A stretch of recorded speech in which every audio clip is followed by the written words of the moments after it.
안녕하세요. 요한복음 묵상 13번째 시간입니다.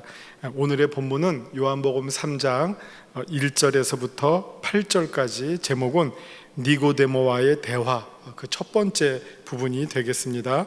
오늘 본문 읽고 시작합니다. 요한복음 3장 1절에서 8절까지 끊어서 읽겠습니다. 그런데 바리새인 중에 니고데모라 하는 사람이 있으니 유대인의 지도자라. 그가 밤에 예수께 와서 이르되, 랍비여, 우리가 당신은 하나님께로부터 오신 선생인 줄 아나이다.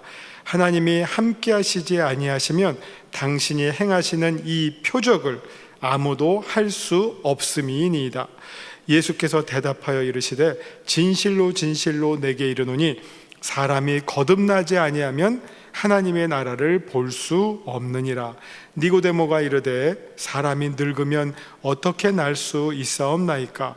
두 번째 모태에 들어갔다가 날 수 있사옵나이까? 예수께서 대답하시되, 진실로 진실로 내게 이르노니 사람이 물과 성령으로 나지 아니하면 하나님의 나라에 들어갈 수 없느니라. 육으로 난 것은 육이요 영으로 난 것은 영이니 내가 네게 거듭나야 하겠다 하는 말을 놀랍게 여기지 말라. 바람이 임의로 불매 내가 그 소리는 들어도 어디서 와서 어디로 가는지 알지 못하나니 성령으로 난 사람도 다 그러하니라. 아멘. 자, 니고데모와의 대화고요. 말씀 요점을 보고 본문으로 들어가겠습니다. 요한복음 3장에는 유명한 대화가 소개가 됩니다. 바로 니고데모와 예수님과의 대화입니다. 이 사건이 특별한 점은 니고데모라는 사람 때문입니다. 그는 바리새인이고 산헤드린의 회원입니다. 지도자급 인사죠. 아주 고위층 인사임에도 불구하고 이 시점에 예수님에 대한 대단한 관심을 가지고 있었다는 점입니다. 그리고 밤에 예수님을 찾아와서 자신의 궁금한 점, 그리고 예수님을 그동안 보고 경험한 내용에 대해서 질문을 합니다. 이게 어떻게 보면 표적의 효과죠. 표적을 보고 예수님께 나와서 질문하게 되죠. 그리고 니고데모와 예수님과의 대화의 주제는 거듭남, 중생이 무엇이냐, 거듭난다는 게 무엇이냐, 이 주제를 가지고 예수님과 니고데모가 대화하는 장면이 소개가 되고 있습니다. 자, 오늘 그 내용을 살펴보도록 하겠습니다. 자, 3장 1절입니다. 그런데 바리새인 중에 니고데모라 하는 사람이 있으니 유대인의 지도자라. 니고데모에 대한 아주 중요한 그 소개가 나오죠. 일단은 종교적으로 어떤 부류냐? 바리새인에 속해 있다. 아주 종교적으로 엄격하고 신실한 그룹이다라고 할 수 있겠죠. 그리고 또 하나는 그가 무엇을 하는 사람이냐? 유대인의 지도자라. 유대인의 지도자라고 나와 있는데 여기서는 이렇게만 나와 있지만 이것이 궁극적으로 뭘 말하느냐 하면은, 그 로마는 어떻게 보면 각 식민지에 종교적 자유도 주었고, 어떻게 보면 최고만 빼놓고는 정치적 어느 정도 독자권도 허용해 주었습니다. 그래서 이 예루살렘에는 산헤드린 공의회가 있어서 거기서 정치와 종교의 중요한 일들을 다 결정해 나가는 그런 공의회가 있었습니다. 예루살렘 공의회는 약 71명의 회원들이 있었다고 그러는데 니고데모가 바로 그 중에 한 사람이었던 것이죠. 그러니까 대단한 지위에 있는 사람이죠. 그래서 오늘날로 비유하자면 국회의원쯤 되겠습니다. 그런 고위층의 사람이 어떻게 보면 예수님을 찾아오게 되었다 하는 게 특이하죠. 왜냐하면 오늘에야 우리가 예수님 하지만 당시로서 예수님은 신분이 귀족도 아니죠, 왕족도 아니죠, 목수의 아들이에요. 그리고 어떻게 보면 변두리 출신이고요. 좀 특이한 경우죠. 그런데 신분 높은 사람이 이런 어떤 영적인 질문을 가지고 예수님을 찾아왔다고 하는 것은 아주 예외적인 사건이라서 이 요한복음의 그 케이스가 지금 이렇게 등장하죠. 그래서 어떻게 보면 니고데모라고 하는 사람을 통해서 어떻게 하면 영생을 얻느냐, 거듭남이 무엇이냐, 거듭남을 하게 되면 어떤 그 결과를 얻게 되느냐, 이런 거에 대한 어떻게 보면 그 케이스 스터디가 되겠죠. 어떤 사례 발표가 되겠습니다. 그걸 보여주고 있는 내용이 되겠습니다. 자, 2절, 그가 밤에 예수께 와서 랍비여, 우리가 당신은 하나님께로부터 오신 선생인 줄 아나이다.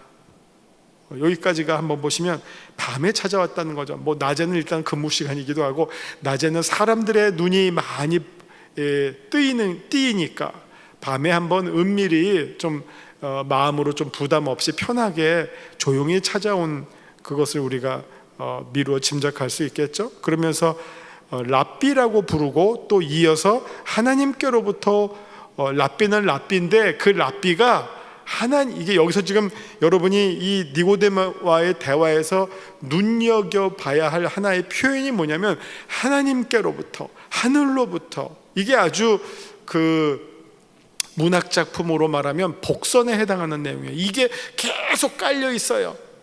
깔려 있어요. 그래서 여기에서 키는 하늘로부터예요. 핵심 사상, 핵심 그 아이디어는 하늘로부터예요. 자, 보세요. 당신은 하나님께로부터 오신 선생인 줄 압니다. 랍비는 랍비인데 하늘에서부터 왔어요. 그리고 하나님이 함께 하시지 아니하시면 당신이 행하시는 이 표적을 할 수가 없다. 이거는 하나님이 함께 하시기 때문이다. 아주 중요한 이런 어떤 확신을 갖게 되었고, 이건 어떻게 보면 예수님을 향한 인정, 내가 이걸 당신한테 이걸 인정하는 거야. 제가 보기에는 아주 고백까지는 아니고요, 인정은 하는 거예요. 맞아, 그거 맞아. 근데 이제 이건 어떻게 보면 우리가 믿음에서 인정도 중요하거든요. 그러나 인정 다음에 믿음의 최종적인 그 내용은 신뢰거든요. 신뢰. 자기 몸을 맡기는 거, 자기 생명을 맡기는 거, 자기의 판단을 맡기는 거. 우리가 판단을 맡기면 어떻게 됩니까? 의지를 맡기면 어떻게 됩니까? 그때 나오는 게 순종이죠. 순종이 뭐예요? 나의 생각과 나의 의지를 하나님, 상대방에게 맡기면 그 상대방의 뜻대로 내가 따르게 되죠. 그게 순종이죠. 그래서 믿음은 순종이죠. 근데 그 순종하게 되는 그 원인은 바로 신뢰를 하기 때문에, 신뢰는 나를 상대방에게 맡기는 거, 신뢰. 근데 여기 니고데모를 보면 알아요. 하나님께로부터 알고 하나님이 함께 하심을 알아요. 그러나 알지만 아직 신뢰를 하지는 않는 거죠. 3절, 예수께서 대답하여 이르시되 진실로 진실로 내게 이르노니 사람이 거듭나지 아니하면 하나님의 나라를 볼 수 없느니라. 여기서 좀 붕 뜨죠. 다음 단계로 붕 뜨죠. 너가 지금 알고는 있지, 그런데 아는 걸로는 안 돼. 거듭나야 돼. 거듭나야지만 하나님 나라를 볼 수 있어. 그럼 이제 여기서 거듭나는 게 뭔가에 대한 이제 논쟁이 이어지게 됩니다. 그래서 4절, 니고데모가 이르되 사람이 늙으면 어떻게 날 수 있습니까? 갓난아기로 우리가 이미 태어났는데 어떻게 거듭이라고 하는 말, 거듭이라는 말은 또다시잖아요. 어떻게 또다시 납니까? 두 번째 모태에 들어갔다 날 수 있습니까? 이게 어떻게 보면 아주 상식적인 질문이죠. 우리가 이미 태어났는데 어떻게 또 태어나라고 합니까? 이 늙은이가 어떻게 엄마 뱃속에 들어갔다가 다시 나옵니까? 이 질문이에요. 예수께서 대답하시되 진실로 진실로 내게 이르노니 사람이 물과 성령으로 나지 아니하면 하나님 나라에 들어갈 수 없느니라. 자, 여기에서 거듭나는 것에 대해서 그 방법을 니고데모가 어떻게 엄마 뱃속에 다시 들어갔다 나옵니까? 이거 불가능하지 않아요? 라고 질문 겸 비판에 대해서 예수님의 대답은, 거듭난다고 하는 것은 엄마 뱃속에 다시 들어갔다 나오는 게 아니라 물과 성령으로 다시 태어나는 것이다.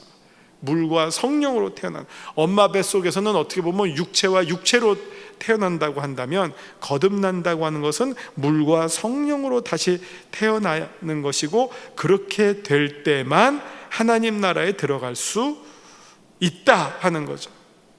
자, 하나님 나라를 본다, 하나님 나라를 들어간다가 다 같은 뜻이지만 약간 어떻게 보면 단어를 바꿔가면서, 표현을 바꿔가면서 같은 실체를 말하고 있죠.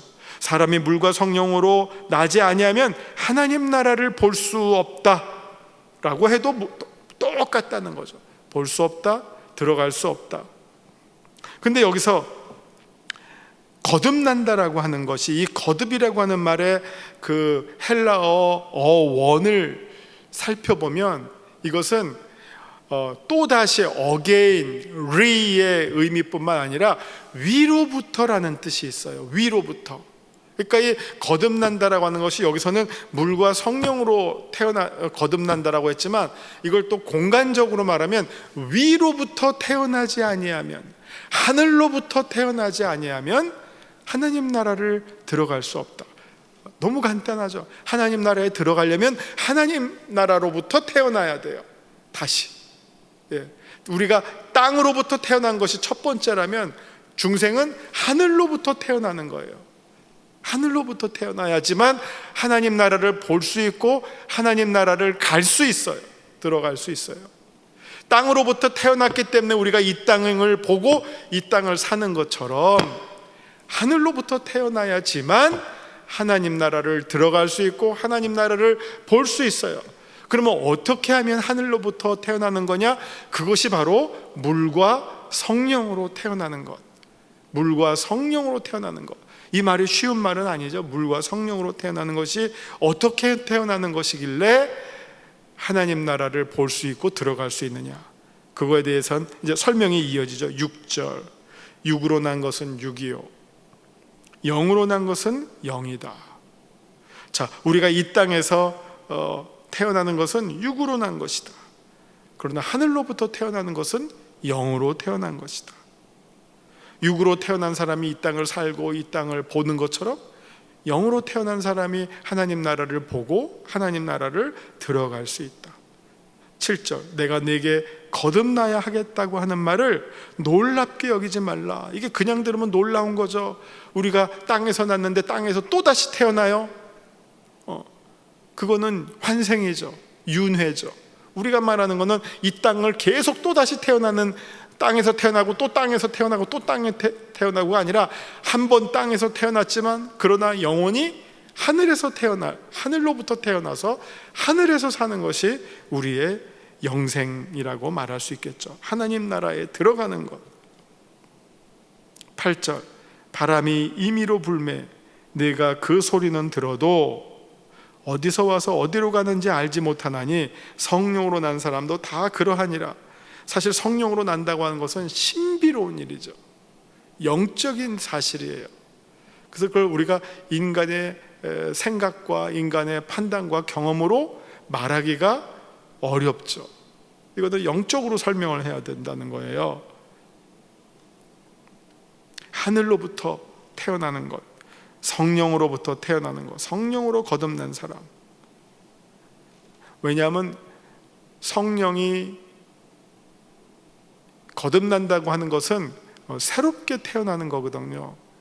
거듭난다고 하는 것은 옛사람이 새 사람이 되는 것이고 새로운 피조물이 되는 거예요. 자, 고린도후서 5장 17절. 누구든지 그리스도 안에 있으면 새로운 피조물이라. 거듭난 거죠. 새로운 피조물이 되는 것. 이전 것은 지나갔으니 보라 새 것이 되었다. 다시 태어났으니까 새로워진 거예요. 그러면 우리가 어떻게 해야지 그리스도 안에 들어갑니까? 성령으로. 우리를 그리스도 안으로 이끌어 주시는 분은 성령님이에요. 성령님이 우리를 그리스도와 하나가 되게 하시고, 그래서 내가 그리스도 안에, 그리스도가 내 안에 오게 하시는 분이 성령님이죠. 그 성령님을 통해서 내가 새로운 피조물이 되고 새 것이 된다는 거죠. 그게 바로 중생의 결과죠. 이게 단어다가 다 똑같은 거예요. 새로운 피조물. 왜 새롭습니까? 더 이상 땅에 사는 것이 아니라 하나님 나라를 경험하면서 하나님 나라에서 사는 사람, 영생을 얻는 존재, 영생을 누리는 존재가 바로 새로운 피조물이라고 말씀드릴 수 있다는 겁니다.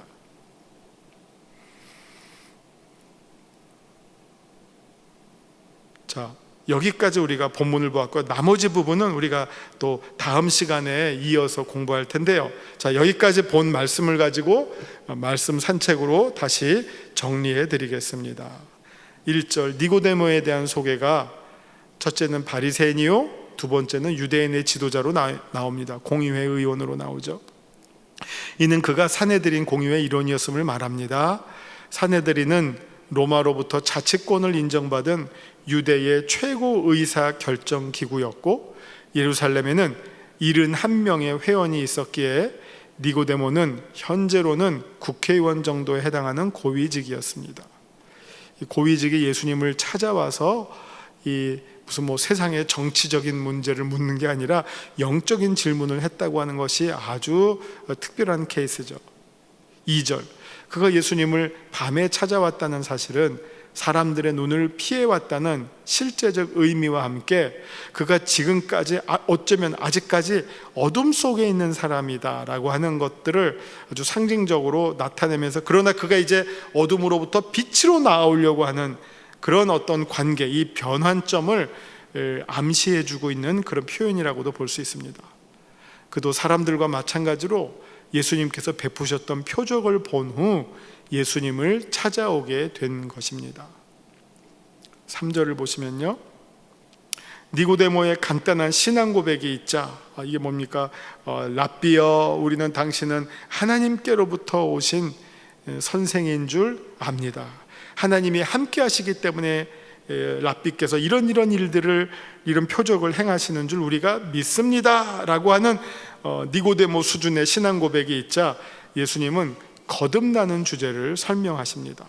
그러면서 거듭나지 않으면 하나님 나라를 볼 수 없다고 말씀하시죠. 그러니까 이게 지금 뭔가 땅으로부터 지금 극복하려고 하는 이 니고데모의 이 마음을 예수님께서 보시고 그 마음을 더 끌어당겨서 하늘로까지 연결해 주시려고 하는 그런 어떤 예수님의 시도가 여기에 엿보인다는 겁니다.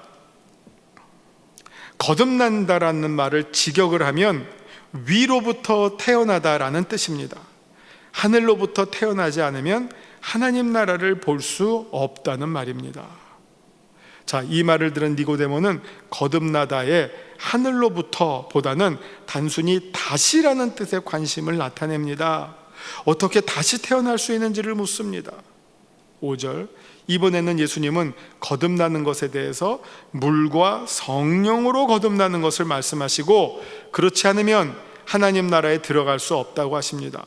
물과 성령을 예수님께서 언급하신 그 이유는 우리가 구약의 에스겔서 36장 25절과 27절을 참고할 수 있습니다. 한번 구약의 에스겔서로 가겠습니다. 에스겔서 36장 25절에서 27절입니다. 자, 이렇게 나옵니다. 25절, 맑은 물을 너에게 뿌려서 너희로 정결하게 하되 곧 너희 모든 더러운 것에서와 모든 우상 숭배에서 너희를 정결하게 할 것이며, 이거 죄를 씻어주시고, 26절, 또 새 영을 너희 속에 두고 새 마음을 너희에게 주되 너희 육신에서 굳은 마음을 제거하고 부드러운 마음을 줄 것이며, 또 내 영을 너희 속에 두어 너희로 내 율례를 행하게 하리니 너희가 내 규례를 지켜 행할지라. 여기에서 물과 성령이 하는 일이 무엇입니까? 하나님과의 관계를 회복시켜주는 일을 해주고 있죠. 그렇게 될 때 우리가 새로운 피조물이 된다는 것이죠. 구약에서 이렇게 말했던 것이 이제 예수님께서 참 어떻게 보면 예수님께서 생명수이시고 나를 먹는 자는 배고프지 아니고 나를 마시는 자는 목마르지 아니하리라. 그 다음에 예수님께서 어떻게 보시면 예수님께서 보혜사를 우리에게 주셨기 때문에 물과 성령으로 우리가 거듭날 수 있는 길은 예수님을 통해서 우리가 누리게 되는 것이죠. 이스라엘이 새롭게 되는 길도 물과 성령이었습니다. 이를 통해서 새 창조를 경험하게 됩니다. 역시 하나님 나라에 들어가는 것과 보는 것은 동일한데 6절에서 육과 영에 대한 대비가 등장합니다. 육으로 난 것은 자연적 출생을 말하고 영으로 난 것은 거듭남을 말하고 하늘로부터 위로부터 다시 태어난 중생을 의미하고 그 결과가 바로 하나님 나라를 보는 것, 하나님 나라에 들어가는 것, 곧 영생임을 말해주고 있습니다. 7절과 8절, 그리고 거듭남의 실체가 신비로운 영적인 사실임을 바람을 부는 것처럼 비유합니다. 영이라고 하는 단어가 이미 바람이라고 하는 뜻을 가지고 있습니다. 마치 하나님의 일은 그 손길은 느낄 수 있어도 볼 수가 없는 것처럼, 하나님의 그 바람을 우리가 느낄 수는 있지만 바람이 부는 게 그 결과는 보이지만 바람 자체는 안 보이잖아요. 그런 것처럼 이 성령의 역사함도 결과는 우리가 보고 느낄 수는 있지만 볼 수는 없는 거죠. 신비하게 그것을 말하고 있습니다. 자, 오늘 본문을 통해서 몇 가지 우리가 생각해야 할 내용, 예수님은 누구신지를 우리가 한번 살펴보려고 합니다. 3절과 5절을 보시면 예수님은 우리로 하여금 하나님 나라를 볼 수 있게 하고 들어갈 수 있게 해주시는 분입니다. 왜요? 예수님 자신이 하나님 나라로부터 와서 하나님 나라로 가신 분이에요. 오실 때 우리에게 보여주고 가실 때 우리가 거할 처소를 마련해 주신 분이에요. 따라서 예수님을 떠나서는 우리가 하나님 나라를 볼 수 없고 들어갈 수 없고 거할 수 없다는 겁니다.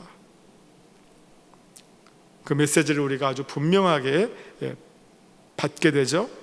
자, 내게 주시는 교훈은 무엇입니까? 3절, 마치 니고데모가 표적을 보고 예수님을 알고 정말 하나님께서 보내신 선생이고 하나님과 함께 하시는 분임을 알게 된 것처럼, 자, 우리가 본 표적은 우리로 하여금 거듭남으로 나아갈 수 있도록 도와주는 역할을 할 뿐이고, 궁극적인 믿음은 표적을 통해서 주어지는 것이 아니라 거듭남을 통해서 우리에게 주어지게 됩니다. 거듭남 없이 단지 표적만 좇는 믿음은 자기중심적 어린 믿음에 불과합니다. 이거를 어려운 말로 데우스 엑스 마키나 해가지고선 하나님을 마치 그 자판기처럼 믿는 신앙, 이거 해주세요 꾹 누르면 뚝 떨어지는 거, 하나님 이거 해주세요 저거 해주세요, 이게 뭡니까? 자기의 바람 중심으로 하나님을 가지고 노는 거, 그게 이제 자기중심의 신앙이죠. 표적을 보고 그것을 우리 인간들이 자꾸 충족하려고 하나님이 전능해? 그러면 나의 요구를 말하면 하나님이 다 들어주시네? 이거는 어린 믿음이라는 거죠. 우리가 하나님을 향해서 가질 생각은 하나님을 어떻게 나를 위해서 쓸 것인가가 아니라 하나님이 어떻게 나를 사용하실 것인가에 대해서 고민을 하고 그것을 가지고 우리가 기도하고, 하나님 저를 드립니다, 저를 주님의 뜻대로 사용해 주옵소서지, 하나님 내가 하나님을 이 내 뜻대로 이렇게 쓰겠습니다, 이것은 어린 믿음이고 잘못된 믿음이라고 말할 수 있겠습니다. 자, 오늘의 말씀을 가지고 마지막으로 기도하면서 마치겠습니다. 기도하시겠습니다. 주님, 우리가 표적만 쫓는 자들이 되지 말고 중심을 향해 나아가는 자 되게 하여 주옵소서. 거듭남의 신비를 체험하고 하나님 나라를 보며 하나님 나라를 들어가기를 사모하는 거룩한 깨어있는 자들 다 되게 하여 주시옵소서. 우리에게도 니고데모처럼 우리의 문제를 주님께 가지고 나오는 그런 열심이 있게 하시고 주님으로부터 해답을 찾는 저희들 모두가 되게 하여 주옵소서. 예수님 이름으로 감사드리며 기도하옵나이다. 아멘.